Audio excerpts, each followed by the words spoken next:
Yeah, this is my after visit commentary for January 21st. This is the cellulitis abscess wound that the FBI doctors wouldn't treat. I've been keep putting these topical antibiotics on it, and it finally closed up the day before yesterday. It's still severely swollen. See, here's my leg. Here's my other leg. This leg is severely bigger than this one, and I got pitted edema in both legs, but it's not as bad as this one with this infected abscess wound on it. There's a lump right here. Like I said, I've been doing my best to treat it every day, but it's still swollen.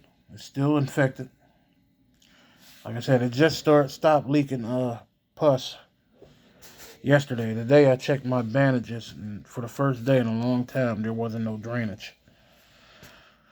In a long time. But I got 2 liters of IV fluids today that the FBI made them drip like a faucet, so they don't help me at all. As you can see, I emptied out all my bottles. I even got new bottles. Some of them is, when I was staying at the hotel, the FBI had me staying at before I outlived my welcome there. I got new bottles all the time, but it's hard to do it when I'm feeling like this. And the staff there, they used to do all the shopping for us, and they used to bring us bottled water every day, and that don't happen here. This is why one of the reasons why the FBI brought me here. And plus, I was forced to sign a waiver of liability. I haven't talked to a social worker here, not one time. They have done offered me no medical, no housing, no nothing. I'm just warehouse here to die. Like I was supposed to die at the Safe Haven program, but I outlived my welcome.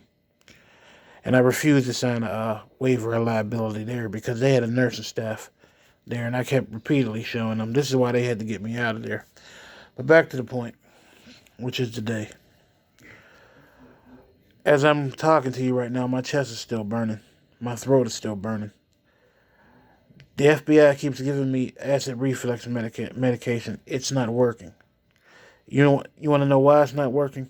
Because I have ketoacidosis. My body has been in ketosis probably since I quit the ketogenic diet. Once I figured out my kidneys were too weak to handle all that waste from all that meat and fat I was eating. But I think that ketogenic diet put my pancreas over the top. Because before this, even though I know I was a diabetic, I was able to eat potatoes and all that and didn't have adverse reactions.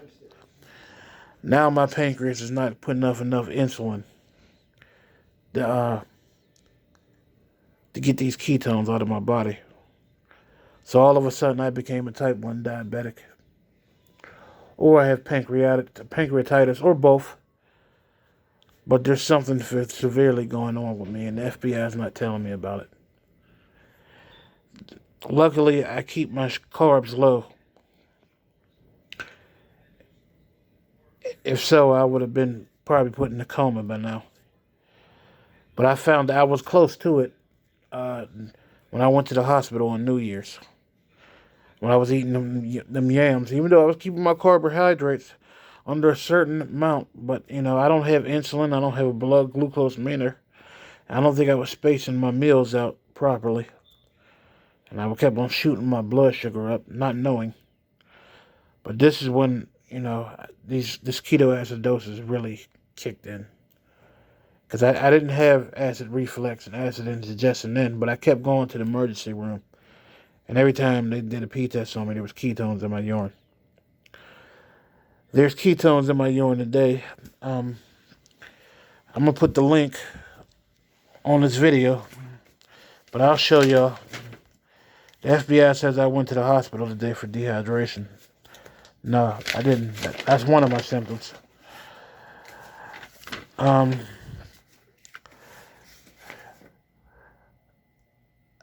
Yeah, here it goes.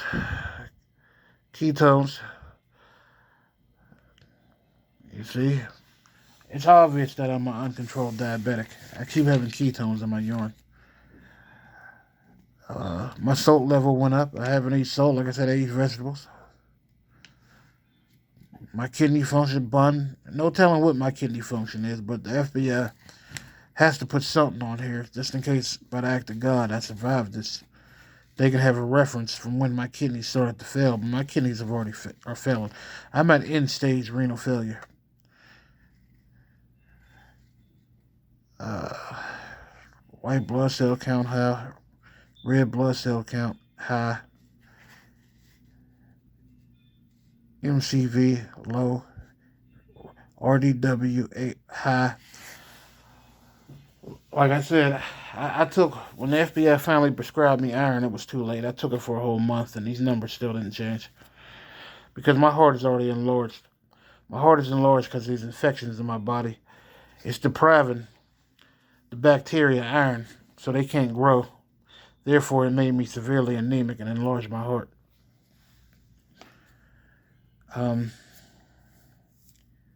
This problem I got with this acid indigestion, lightheaded, headaches,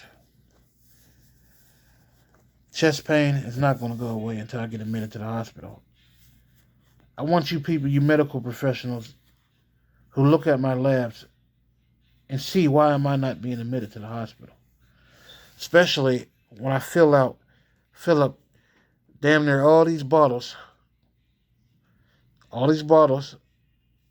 in one day. But I'm still not getting admitted to the hospital because the FBI is in full control of my health care.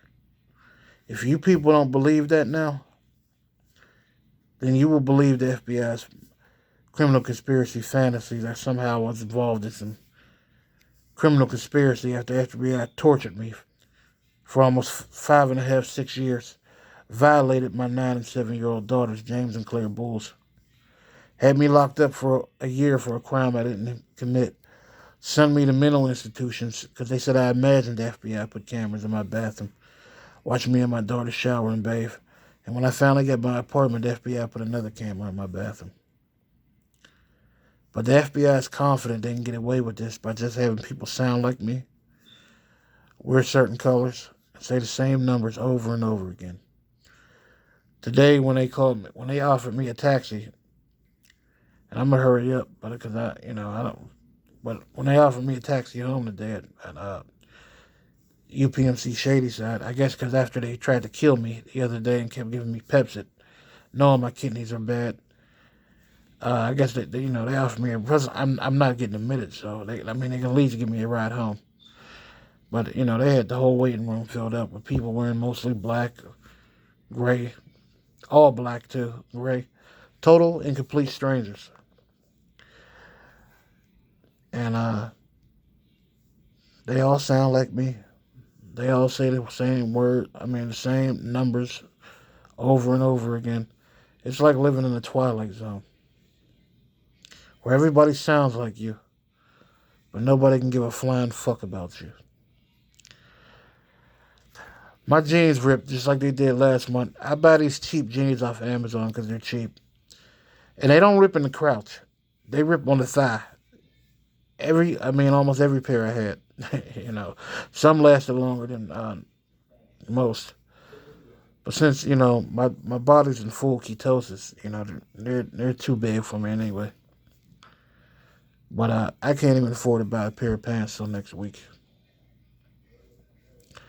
But I guess the FBI would say, I wanted to wear ripped pants. And that was part of the FBI. That was part of their criminal conspiracy. That was some type of frame code. If I don't die, I'm going to be in the hospital real soon. Like I said, I got pitted edema in both legs because my kidneys are failing. And this infection is still infected. Now that the wound is damn near closed, I'm really worried about it. Because at least the pus was draining.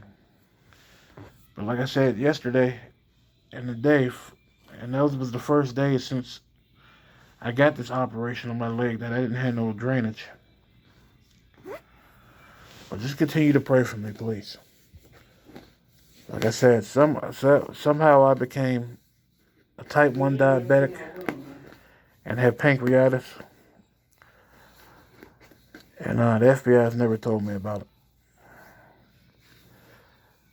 I ain't gonna live too much longer if I don't get too much medical treatment soon. But I'm gonna fight every step of the way because I want my daughters to know that Daddy never stopped fighting. Say a prayer for me tonight, please.